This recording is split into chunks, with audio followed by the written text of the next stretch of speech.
Welcome to special in depth. గత YCP ప్రభుత్వంలో కీలక నాయకులు ఎక్కువ శాతం నోటికే పని చెప్పారు, కానీ ప్రజాసేవలు గాలి కొదిలేశారంటూ ఆరోపణలు ఉన్నాయి. అయితే పలువురు బూతుల రాయులుగా రాణులుగా పేరుగాంచి ప్రస్తుతం అడ్రస్ లేకుండా పోయారు. అందులో మాజీ మంత్రి కొడాలి నాని కూడా ఒకరు. ఇటీవల కాలంలో అనారోగ్యం కారణంగా ముంబై వెళ్లి చికిత్స చేయించుకుంటున్నారని ఆ పార్టీ వర్గాలు చెబుతున్నాయి. అయితే కొడాలి నానికి నిజంగా అనారోగ్యం పాడైందా అంటూ అధికార పక్ష నేతలు విమర్శలు చేస్తున్నారు. గతంలో చేసిన బూతు వ్యాఖ్యలకు పలువురి అరెస్టుల పర్వాన్ని చూసి పారిపోవడానికి రంగం సిద్ధం చేసుకుంటున్నారని ఆరోపణలు వినిపిస్తున్నాయి. అసలు కొడాలి నాని ప్రస్తుతం ఎక్కడున్నారు? అధికార పక్షం నేతలు చేస్తున్న ఆరోపణల్లో నిజం ఉందా అంటే అవుననే వాదనలు వినిపిస్తున్నాయి. కొడాలి నానిపై త్వరలో లుకౌట్ నోటీసులు జారీ అయ్యే అవకాశం ఉందని వార్తలు కూడా వస్తున్నాయి. అయితే నాని అక్రమాలపై ఇప్పటికే విజిలెన్స్ విచారణ జరుగుతుంది. అరెస్టుకు భయపడే నాని నక్కజిత్తుల ఆటలు ఆడుతున్నారా? నాని పరిస్థితి బూతు పురాణాలతో వెలుగొందిన వైసీపీ నేతల ప్రస్తుత పరిస్థితి లాగానే మారనుందా? నాని ఇక తప్పదు నీకు జైలు అంటూ అధికార పార్టీ నేతలు విమర్శనాస్త్రాలు సంధిస్తున్నారు.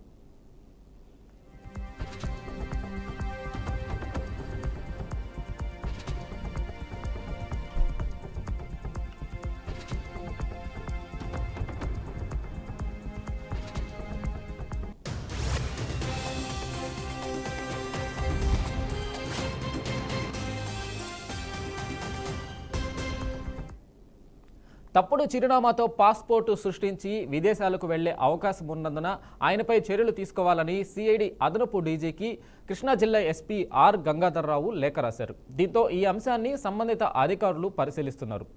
తెలంగాణ చిరునామాతో కొడాలి నాని పాస్పోర్టు సృష్టించుకొని విదేశాలకు వెళ్లేందుకు ప్రయత్నాలు చేస్తున్నట్లు పోలీసు వర్గాలు గుర్తించినట్లు సమాచారం. ఈ నేపథ్యంలోనే ఆయనపై లుకౌట్ నోటీసుల జారీకి సమాయత్తమవుతున్నట్లు తెలుస్తుంది. మరోవైపు నాని అక్రమాలపై విజిలెన్స్ విచారణ జరుగుతున్న నేపథ్యంలో ఆయన కదలికలపై నిఘా పెట్టాలని డీజీపీకి తెదేపా ఫిర్యాదు చేసింది.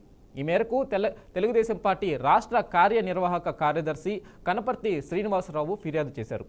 అయితే అనారోగ్యంతో కొడాలి నాని చికిత్స పొందుతున్నాడన్న వార్తలు వినిపిస్తున్నప్పటికీ అందులో ఇంకా స్పష్టత లేదు. ఒకవేళ నిజంగానే నాని చికిత్స పొందుతున్నట్లయితే వైసీపీ పార్టీ అధినేత మాజీ సీఎం జగన్మోహన్ రెడ్డి మాత్రం నానిని పలకరించిన పాపాన పోలేదు. సో నాని అనారోగ్యం నిమిత్తం చికిత్స తీసుకుంటున్నాడన్న వ్యాఖ్యలు నిజం కాదు అనడానికి మాజీ సీఎం జగన్ వైఖరి బలాన్ని ఇస్తుంది.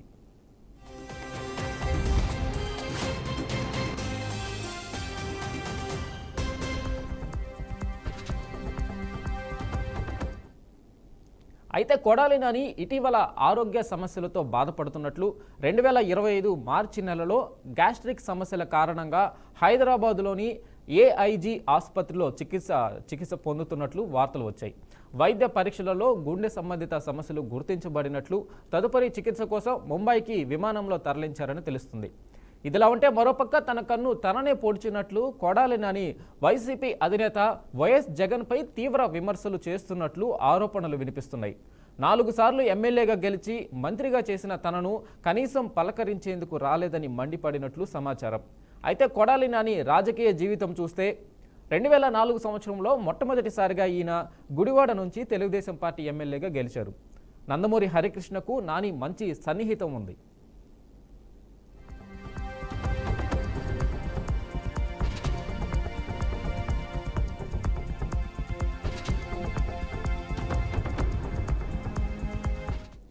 అయితే రెండోసారి 2009 సంవత్సరంలో తెలుగుదేశం పార్టీ అభ్యర్థిగా గెలుపొంది మాస్ లీడర్గా మారిపోయారు. ఆ తర్వాత వైఎస్ జగన్మోహన్ రెడ్డి పార్టీ ఏర్పాటు చేయడంతో ఆ పార్టీలో చేరి 2014 సంవత్సరంలో మళ్లీ ఎమ్మెల్యేగా గెలిచారు.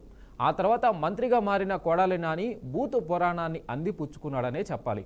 నాని వ్యాఖ్యలపై పలువురు అభ్యంతరం వ్యక్తం చేసినప్పటికీ ఆయనపై చర్యలు తీసుకునేందుకు అవకాశం రాలేదు. అయితే కూటమి ప్రభుత్వం అధికారంలోకి వచ్చాక పలువురు బూతు పురాణ రాయుళ్లను వరుసబెట్టి అరెస్టు చేయడంతో వైసీపీ నేతల్లో భయం పట్టుకుంది. ఈ నేపథ్యంలో నెక్స్ట్ వరుసలో నాని ఉంటాడని అధికార వర్గాల నుంచి వినిపిస్తున్న మాట. అందుకే కొడాలి నాని అనారోగ్యం ఆట ఆడుతున్నాడంటూ పెద్ద ఎత్తున ఆరోపణలు వినిపిస్తున్నాయి.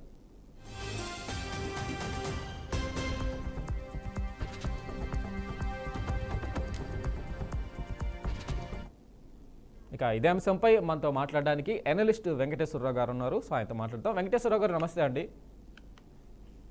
నమస్తే అండి. సో వైసీపీ నేతలు ఎవరైతే గత ప్రభుత్వ కాలంలో బూతు పురాణాలు బూతు మాటలు మాట్లాడారు, సో వారందరినీ టార్గెట్ చేసుకుంటూ వస్తున్నది తెలుగుదేశం కూటమి ప్రభుత్వం. సో అయితే ఈ నేపథ్యంలో కొడాలి నాని అనారోగ్యంతో ఆయన ఏషియన్ గ్యాస్ట్రో హాస్పిటల్లో జాయిన్ అవ్వడము, ఆ తర్వాత ఆయనకి గుండెపోటు సమస్య రావడంతో సో ఆయనకి ముంబైకి తీసుకెళ్ళడం జరిగింది. సో ఈ నేపథ్యం అంతా కొడాలి నాని హెల్త్ ఇష్యూ మీద మీ స్పందన ఏంటి? కొడాలి నాని గత 4 సార్లు ఎన్నికల్లో ఎన్నుకోబడి ఒక మంత్రి కూడా పనిచేసినటువంటి ఒక రాజకీయ నాయకుడు. ఆయన రాజకీయ జీవితం మొత్తం కూడా ఎన్నో విమర్శలకు ప్రతి విమర్శలకు గురైనటువంటి సందర్భం మనం చూసాము.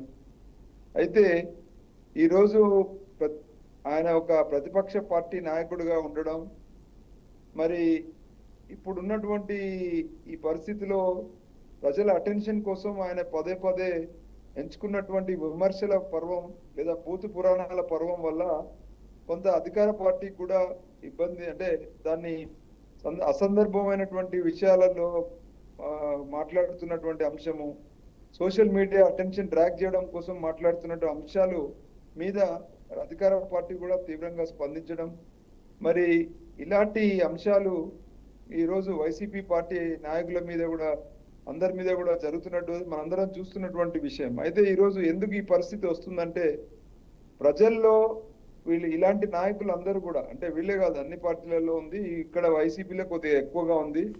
ప్రజలను ఈరోజు బలహీనతల మీద రాజ్యం ఏలేటువంటి పరిస్థితి వల్ల ఇలాంటి పరిస్థితి వాళ్ళు ఎదుర్కొంటున్నారు. వాళ్ళు అధికారంలో ఉన్నప్పుడు ఇబ్బడి ముబ్బడిగా ప్రజల బలహీనతల మీద అధికారాన్ని దుర్వినియోగం చేస్తూ చాలా ప్రజా సొమ్మును ప్రజా ధనాన్ని కొల్లగొట్టినటువంటి పరిస్థితిలో ఇలా చాలా విషయాలలో బహిర్గతంగా చట్టానికి దొరికేటువంటి పరిస్థితిలో వీళ్ళు చేసినటువంటి కొన్ని ఆగడాలకు ఈరోజు ఆధారం దొరకడం వల్ల ఆ ఆధారాల మూలంగా ఈరోజు ఈ పోలీసు కేసెస్ పెట్టడం కానీ, మరి వాళ్ళ మీద ఈరోజు చట్టరు రీత్యా చర్యలు తీసుకోవడానికి ప్రస్తుతం ఉన్న ప్రభుత్వం పూనుకున్నటువంటి పరిస్థితిలో ఆయన ఆ చట్టానికి దొరకకుండా ఉండే పరిస్థితిలో ఈరోజు కొంత ఇబ్బందులకు గురవడం, అలాగే దాని వెలుగులోనే ఈరోజు హాస్పిటల్స్ కూడా ఆశ్రయించడం, ఆ తర్వాత వీళ్ళకి సంబంధించినటువంటి ఎన్నో విషయాల్లో ముఖ్యంగా ఈ పార్టీ పరంగా కూడా ఇప్పుడున్నాడు వైఎస్ జగన్మోహన్ రెడ్డి గారు కూడా సహాయపడే పరిస్థితి లేదు. ఎందుకంటే ఇదంతా కూడా ఒక రాజకీయ పార్టీలు అధికారం ఉన్నప్పుడు ఉన్న తర్పణం ఓడిపోయిన తర్వాత లేని పరిస్థితి. ఒక పక్కన కనీసం వాళ్ళని విమర్శించే పరిస్థితి కూడా లేదు. ఎందుకంటే ఈరోజు వాళ్ళకున్న దయనీయమైనటువంటి పార్టీ పరిస్థితితో పాటు ఈ విషయాల్లో ఎవరు సపోర్ట్ చేస్తే వాళ్ళు ఇరుక్కుంటారనే ఒక భయం, ఇవన్నీ కూడా ఈరోజు వాళ్ళని వెంటాడుతున్నటువంటి పరిస్థితి మనం చూస్తా ఉన్నాం. ఈ పరిస్థితిలో ఈరోజు ఈ కొడాలి నాని ఏదైతే ఈరోజు దారులు ఎత్తుక్కోవడం, అంటే ఈ పరిస్థితి నుండి బయటపడడానికి కావాల్సిన దారులు ఎత్తుక్కునే ప్రయత్నంలో భాగంగా ఈరోజు అక్కడ ఉన్నటువంటి పోలీసు యంత్రాంగం కూడా చెప్తుంది ఏంటంటే, ఈయన ఇప్పుడు పాస్పోర్ట్ తీసుకొని బయటికి పోయే పరిస్థితి ఉంది, లేదా స్టేట్లో లేడు, లేదా తెలంగాణలో ఉన్నాడు. ఇవన్నీ అంశాలు కూడా ఇవాళ పోలీసు వాళ్ళ మీద పెడుతున్నటువంటి అలిగేషన్స్ చూస్తే డెఫినెట్ గా ఇది రాజకీయాల్లో ఒక తారస్థాయికి చేరినటువంటి పరిస్థితి. రాజకీయాల్లో అక్రమాలు ఒక తారస్థాయికి చేరిన తర్వాత పోటీ రాజకీయాల్లో ఇలాంటి పరిస్థితులు ఎదుర్కోవాల్సిన పరిస్థితి స్పష్టంగా కనబడతా ఉంది. ఇవాళ మనం చూస్తా ఉన్నాము, పార్టీలలో ఎలాంటి వ్యక్తులకు సీట్లు వస్తున్నాయి. మినిమం కనీసం ఓటు 10,000 పెట్టి కొనుక్కునే పరిస్థితి ఉన్న వాళ్ళకంటే ఆ 10,000 ఎక్కడి నుండి వస్తున్నాయి? అదంతా కూడా అన్అకౌంటెడ్ మనీ. మరి ఆ అన్అకౌంటెడ్ మనీ ఎలా వస్తుంది? ఒక పక్కన బ్లాక్ మనీతోని గేమ్ ఆడడం కాదు, కానీ బహిర్గతంగా ప్రజా ధనంతో మరి నిర్ణయాధికారం ఉన్న వ్యవస్థలో వీళ్ళు బహిర్గతంగా చేయడం వల్ల కూడా కొన్ని ఆధారాలు దొరికే పరిస్థితిలో కూడా ఇంత బహిర్గతంగా వాళ్ళు తీసుకునే నిర్ణయాల వల్ల కూడా ఈరోజు వాళ్ళు ప్రభుత్వానికి ఆధారాలతో చిక్కడం అనేది ఇది ఒక అప్రజాస్వామికమైనటువంటి వ్యవస్థ. ఇలాంటి అదే వాళ్ళ మీద కంపల్సరీగా చర్యలు తీసుకోవాలి. ఎన్నికల్లో ఇలాంటి వ్యక్తులకు బీఫామ్స్ ఇవ్వడం చాలా తప్పు. కాబట్టి ఈ విష వలయం నుంచి వెళ్ళి బయటికి రావాలంటే ఎక్కడో అక్కడ ఇలాంటి తారాస్థాయికి చేరినటువంటి నాయకత్వాన్ని ప్రజల ప్రజా వ్యవస్థ నుండి పక్కకు వైదొలిగించాలనేటువంటి ప్రయత్నం చేయకపోతే రేపు పూర్తిగా రాజకీయాలు అక్రమార్గ చేలోకి వెళ్ళిపోయి ప్రజా వ్యతిరేక పనులకు పాల్పడే వాళ్ళకు మాత్రమే ఇలా టికెట్లు వచ్చే పరిస్థితి. మరి ప్రజలు దిక్కు లేకుండా వీళ్ళకి ఆ, ఎవరిని ఎన్నుకోవాలంటే అక్రమార్జనతో అధికారంలోకి వచ్చే వాళ్ళ మధ్యలో పోటీ ఉన్నది. కాబట్టి ఎవరైతేంది, ఏ ఏ దొంగ అయితేంది, ఏ రాయి అయితే తలకాయ పలగొట్టు అన్న పరిస్థితిలో ఇలా ఓటర్లు ఓట్లేసి వీళ్ళని అధికారంలో తీసుకొచ్చే పరిస్థితి నుండి వైదొలిగించాల్సిన బాధ్యత ఇప్పుడు ప్రభుత్వాల్లో, అధికారంలో ప్రభుత్వాల్లో ఉంది. కాబట్టి ప్రజానికం అందరూ కూడా ఇప్పుడు నాని మీద ఖచ్చితమైనటువంటి చట్టబద్ధమైనటువంటి ఆ చర్యలు చేపట్టడం అనేది అందరూ కోరుకునేది. ఒక ప్రజాస్వామ్యవాదులు, మరి నిజమైనటువంటి ప్రజాస్వామ్యాన్ని రక్షించుకునే వాళ్ళు కోరుకునేటువంటి ఈ పరిస్థితి అని మనం చెప్పుకోవచ్చు. దీని మీద ఇంకా పోలీసు ఇలాంటి కామన్ మ్యాన్ వాదనలకు పరిమితం కాకుండా వాళ్ళకు చట్టానికి లోబడి వాళ్ళకు ఉన్నటువంటి పూర్తి అధికారాలను వాడి ఇలాంటి నాయకులను కూడా ఇలా కంపల్సరీగా చర్యలు చేపట్టడం అనేది తక్షణం చేయాల్సినటువంటి పరిస్థితి. అయితే అలాగే వెంకటేశ్వరరావు ఇంకా గారు, రానున్న రోజుల్లో ఇలాంటి నాయకత్వాలను తగ్గించే ప్రయత్నం చేయడం కూడా అది అధికారంలో ఉన్న పార్టీలు లేదా మొత్తం యంత్రాంగం మీద, పోలీసు వారి మీద ఉందని చెప్పుకోవచ్చు. అయితే వైసీపీ నేతలు ఎవరైతే అక్రమాలకి పాల్పడ్డారో అప్పటి ప్రభుత్వ హయాంలో ఆ అక్రమాలపై విజిలెన్స్ విచారణలు ఇప్పుడు ప్రభుత్వం వేయడము, సో అలాంటి విచారణల వాళ్ళు కొంతమంది జైలు పాలవడము వస్తున్న నేపథ్యంలో ఆయనకి ఈ హెల్త్, ఈ గుండెకి సంబంధించి రావడము కాకతాళి అనుకోవాలా, లేదు అనంటే ఆ అరెస్టుల నుంచి తప్పించుకోవడానికి ఆయన ఇలాంటి ఎత్తుగడ వేశారు అని అనుకోవాలా? ఎందుకంటే ఏషియన్ హాస్పిటల్ అనేది చాలా దేశంలోనే ఒక పెద్ద హాస్పిటల్. సో ఆ హాస్పిటల్లో నిర్ధారణ అయింది ఆయనకి గుండెకి సంబంధించి బైపాస్ సర్జరీ అవసరమని. దానికి సంబంధించి ముంబైలోనే అదే హాస్పిటల్లో ఆయనకి బైపాస్ సర్జరీ చేయడం జరిగింది, అది సక్సెస్ఫుల్గా చేయడం జరిగింది. సో ఆ హాస్పిటల్ అంత పెద్ద సంస్థ లో ఇది జరిగింది. సో దాన్ని మనం ఎలా తీసుకోవాలి? అంటే నిజంగా జరిగింది అని అనుకోవచ్చా ఆయనకి హెల్త్ పరంగా, లేదు అంటే ఈ కేసు నుంచి తప్పించుకోవడానికి ఆయన ఇలాంటివి చేస్తున్నారు అనుకోవడానికి మనం ఎలా చూడాలి? అంటే హాస్పిటల్ వాళ్ళు ఇచ్చిన నిర్ధారణను కూడా మనం ఎలా చూడాలి? ఇప్పుడు ఇలాంటి కేసెస్ లో ఒకవేళ ఆయనకి ఏమైనా ఆరోగ్య బాధలు ఉన్నా కూడా ఇలాంటి ప్రజా వ్యతిరేక పనిలో పాల్గొన్నటువంటి వాళ్ళను ఖచ్చితంగా వాళ్ళపైన చర్య తీసుకోవడానికి, ఆయన ఆరోగ్యం ఒకవేళ సమస్య అయితే పెద్ద సమస్య ఏం కాదు. కొన్ని రోజులు మనం హాస్పిటల్లోనే మనం నోటీస్ ఇచ్చి హాస్పిటల్ నుంచి డిశ్చార్జ్ చేసేటప్పుడు మనం ఆయనను రికవర్ చేసుకోవడానికి కావాల్సినటువంటి ఏదైతే ఇప్పుడు ప్రభుత్వంలో చట్టాల్లో ఉన్నటువంటి చాలా వెసులుబాట్లు ఉన్నాయి. ఇలాంటి వాళ్ళని ఎలా, ఒకవేళ ఆయన ఆరోగ్య బాధతో ఉంటే ఆరోగ్య బాధను వదిలిపెట్టడానికి లేదు కదా. నిజంగా ఆయన తప్పు చేస్తుంటే, ఆధారాలు ఉంటే మీరు మ్యాజిస్ట్రేట్ ముందు ఒక ఆర్డర్ తీసుకోవచ్చు. ఇలాంటి ఆరోగ్య బాధలు ఉన్న వాళ్ళకి డాక్టర్ సలహా, వాళ్ళ పర్యవేక్షణలో డాక్టర్ ట్రీట్మెంట్ చేసిన తర్వాత ఆయనకు కొంత ఆయన ఆరోగ్యం కుదిరిపడిన తర్వాత కూడా మనం ఆయన ఇంట్రాగేట్ చేయొచ్చు, వాస్తవాలు తెలుసుకోవచ్చు. చట్టాలకు అలాంటి వెసులుబాటు ఉంది. కాబట్టి అది అడ్డం పెట్టుకొని ఆయన ఎస్కేప్ అవుతున్నాడంటే అధికారంలో ఉన్న పార్టీ కూడా దాన్ని అంత ఈజీగా తీసుకోవడానికి లేదు. మనం ఖచ్చితంగా ఆయన మీద చర్య తీసుకోవాలనుకున్నప్పుడు ఇవన్నీ ఏం అడ్డంకులు కాదని నేను భావిస్తున్నాను.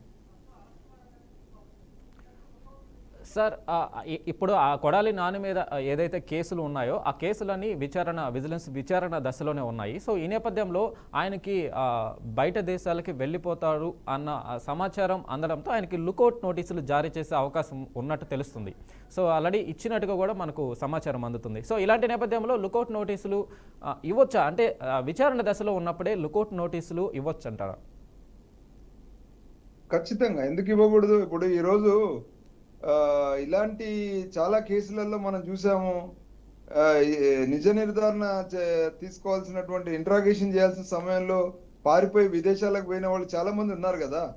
సో సో అలాంటి పరిస్థితి నుండి ముందే పసిగట్టి లుకౌట్ నోటీస్ చేయడంలో తప్పులేదు. అది అది రాజ్యాంగ రీత్యా అధికార యంత్రాంగానికి ఇచ్చినటువంటి వెసులుబాటు, దాన్ని సద్వినియోగం చేసుకొని చేయడంలో తప్పులేదు. అది వాళ్ళకి ఇచ్చినటువంటి అధికారం కదా. ఆ అధికారాన్ని వాళ్ళు వాడుకోవడం, వాళ్ళ పరిస్థితులను తగ్గట్టుగా వాడుకోవడంలో తప్పేముంది? చేయొచ్చు. అది అది ఖచ్చితంగా ఇప్పుడు ఒక నిరారోపణ మీద ఉన్నటువంటి వ్యక్తి, ఆయన ఏదో మనకి పిలవగానే వస్తాడని గ్యారంటీ లేదు కదా. ఆయన అనారోగ్యం ఉంటే లుకౌట్ నోటీస్ ఇస్తే దానికి కావాల్సినటువంటి చట్టరీత్యా ఆయనకు బైండింగ్ తీసుకుంటారు ఆయన దగ్గర. తీసుకున్న తర్వాత ఆయనకు సంబంధించిన దగ్గర బంధువులతోనైనా వాళ్ళు బైండింగ్ తీసుకోవచ్చు. అదేం పెద్ద సమస్య కాదు కదా. సార్, అయితే కొడాలి నాని ఆరోగ్య పరిస్థితి విషమించింది. ఆయనకి బైపాస్ సర్జరీ జరగడం జరిగింది ముంబైలో. కాకపోతే ఇక్కడ ప్రశ్న ఏంటి అనంటే, ఆ పార్టీ అధినేత జగన్మోహన్ రెడ్డి ఆయనను ఇంతవరకు పరామర్శించడం కానీ అలాంటివి ఏది జరగలేదు. సో దీన్ని కూడా కూటమి నేతలు అనుమానాలు వ్యక్తం చేస్తున్నారు. సో జగన్మోహన్ రెడ్డి ఎందుకు ఆయన్ని పరామర్శించకుండా ఉన్నారు అనేది కూడా. ఒకటండి, ఇప్పుడు అధికారంలో ఉన్న పార్టీ కూడా జగన్ పరామర్శించలేకపోతే జగన్ గారికి ఉన్న సొంత కారణాలు ఉండొచ్చు. ఎందుకంటే ఈయన అక్కడికి వెళ్ళడం ద్వారా ఒక అన్నెసరీ అటెన్షన్ వచ్చి ఇంకా ఎక్కువ ఆయనకు పార్టీకి డ్యామేజ్ అవుతుందనే భయం ఉండొచ్చు. కానీ ఆ పరిస్థితి పోలీసు అరెస్ట్ చేయడానికి అదేం అడ్డంకి కాదు కదా. అది రాజకీయ అవసరం అది. కానీ ఇప్పుడు ప్రజా ప్రయోజనం దృష్ట్యా, చట్టాల దృష్ట్యా నేరారోపణ ఉన్న వాళ్ళని అరెస్ట్ చేయడంలో అదేం అడ్డంకి కాదు. అది జగన్మోహన్ రెడ్డి ఓటు బ్యాంక్ రాజకీయాల్లో ఆయనకు నష్టం జరుగుతుందంటే ఆయన పోకపోవచ్చు. సో అలాంటి పరిస్థితి ఇప్పుడు ఉండొచ్చు. ఏముంది దాంట్లో? సార్, ఆయన ఆ పార్టీలో ఒక మంత్రిగా పనిచేశారు. ఆ పార్టీలో ఒక ముఖ్య నేతగా ఉన్నారు. సాదాసీదా ఎమ్మెల్యేగా కూడా లేడు. చాలా ముఖ్య నేతగా ఉన్నాడు, స్పోక్స్ పర్సన్గా ఉన్నాడు ఒక రకంగా. సో అలాంటి కీలక స్థాయిలో ఉన్న వ్యక్తిని ఆ పార్టీ అధినేత ప్రశ్నించకపోవడం అనేది కూడా కొన్ని అనుమానాలు వ్యక్తం చేస్తున్నారు. మరి కూటమి నేతలు ఖచ్చితంగా ఆయన పరామర్శించాల్సిన స్థాయి ఉంది కదా. ఒకటండి, ఇలాంటి పరిస్థితులు ఆయన ఒక పార్టీ నేతగా కాదు, సొంత తండ్రి తల్లిగా ఉన్న వాళ్ళు కూడా పోయి పరామర్శించే పరిస్థితి లేదండి రాజకీయాలలో. ఎందుకు మనము దీనికే రిస్ట్రిక్ట్ అవుతాము? ఎందుకంటే ఇవాళ రాజకీయాలన్నీ కూడా అవకాశవాద రాజకీయాలలో దీంట్లో ఏదైతే ఎథికల్స్ మోరల్స్ బైండ్ అయిన రాజకీయాలు లేనప్పుడు, ఎప్పుడైతే దాని ద్వారా డ్యామేజ్ జరుగుతుంది అనేటువంటి భావన ఉన్నప్పుడు ఈ రోజు దూరంగా ఉండే ప్రయత్నం చేస్తున్నారు కదా. ఇప్పుడు ఈ రాజకీయ పార్టీలో వ్యక్తులు కూడా యూజ్ అండ్ త్రో లాగానే వాడబడుతున్నారు. వాళ్ళు కూడా ఒక పార్టీలో ఉంటారన్న గ్యారంటీ లేదు కదా. ఇలా జగన్మోహన్ రెడ్డితో ఉన్న వాళ్ళు రేపు పొద్దున ఇంకో పార్టీకి దూకరనేటువంటి గ్యారంటీ ఉంది. అంటే వాళ్ళ మధ్యలో ఉన్నటువంటి సంబంధాలు, మానవ సంబంధాలు కానీ, లేదా వాళ్ళ మధ్యలో ఉన్నటువంటి ఆ ప్రజా ప్రయోజనం దృష్ట్యా ఉన్న సంబంధాలు లేవు కదా. పూర్తిగా వ్యక్తి ప్రయోజనాలు, పూర్తిగా స్వప్రయోజనాలు, పూర్తిగా విభిన్నమైనటువంటి విలువలతో లేనటువంటి సంబంధాలతో కూడినటువంటి వ్యవస్థలో వాళ్ళు ఉన్నంత కాలము ఇది తప్పదు కదా. ఇలాంటి పరిస్థితులు ఇలా జగన్మోహన్ రెడ్డి గారు కావచ్చు, ఇంకా మిగతా వాళ్ళు కావచ్చు, వాళ్ళందరి పరిస్థితి ఈ విషవలయంలో వాళ్ళందరూ పావులే కదా. అయితే సార్, ఇప్పుడు ఈ ముఖ్యమైన కారణం వాళ్ళు అవినీతి చేశారు, ఏమైనా అక్రమాలకి పాల్పడ్డారు అప్పటి ప్రభుత్వ హయాంలో అనేది ఒక విజిలెన్స్ విచారణలో వాళ్ళు విచారణ చేపడతారు. కానీ మనం ఆలోచించాల్సింది, మనం చూడాల్సింది ఏంటంటే భాష, ఏదైతే నాయకులు వాడే భాష ముఖ్య కారణంగా తెలుస్తూ ఉంది ఇక్కడ. ఎందుకు అనంటే పర్సనల్ అటాకులకు వెళ్ళడము, పర్సనల్గా ముఖ్య నేతల్ని, ఎదుటి పార్టీ వాళ్ళ నేతల్ని ఒక రకమైన పదజాలంతో మాట్లాడడం అనేది వైసీపీలోని కొందరు నేతలు చేయడం జరిగింది. సో అలా చేసిన వాళ్ళ మీద పర్సనల్ టార్గెట్గా కూడా వెళ్ళే అవకాశం ఉందంటారా? అంటే ఇప్పుడు కూటమి ప్రభుత్వం అంటే ఆ వైపును కూడా చూస్తుందంటారా? సార్, ఇప్పుడు నేను ఒకటే అంటున్నానండి, ఇవాళ సోషల్ మీడియా, అన్కంట్రోలబుల్ సోషల్ మీడియాను వాడుకొని ప్రజల బలహీనతల్ని ఇన్ఫ్లుయెన్స్ చేసుకునేటువంటి రాజకీయ వ్యవస్థలో ఉన్న రోజుల్లో ఖచ్చితంగా దాన్ని దుర్వినియోగం చేసే ప్రయత్నం చేస్తారు కదా. సో వాళ్ళ మనుగడ కోసమైనా చేస్తారు. ఎందుకంటే ఇప్పుడు వాళ్ళు కనుమరుగు కాకుండా, రాజకీయాల నుంచి కనుమరుగు కాకుండా ఉండే ప్రయత్నం చేస్తారు కదా మీడియాలో. అందులో భాగంగా ఇది మరొక ఎత్తుగడగా చూడాలి మనం. ఖచ్చితంగా ముఖ్యంగా వైసీపీ పార్టీలో వల్లభనేని వంశీ కావచ్చు, కొడాలి నాని కావచ్చు, ఇంకా రచయిత ఆయన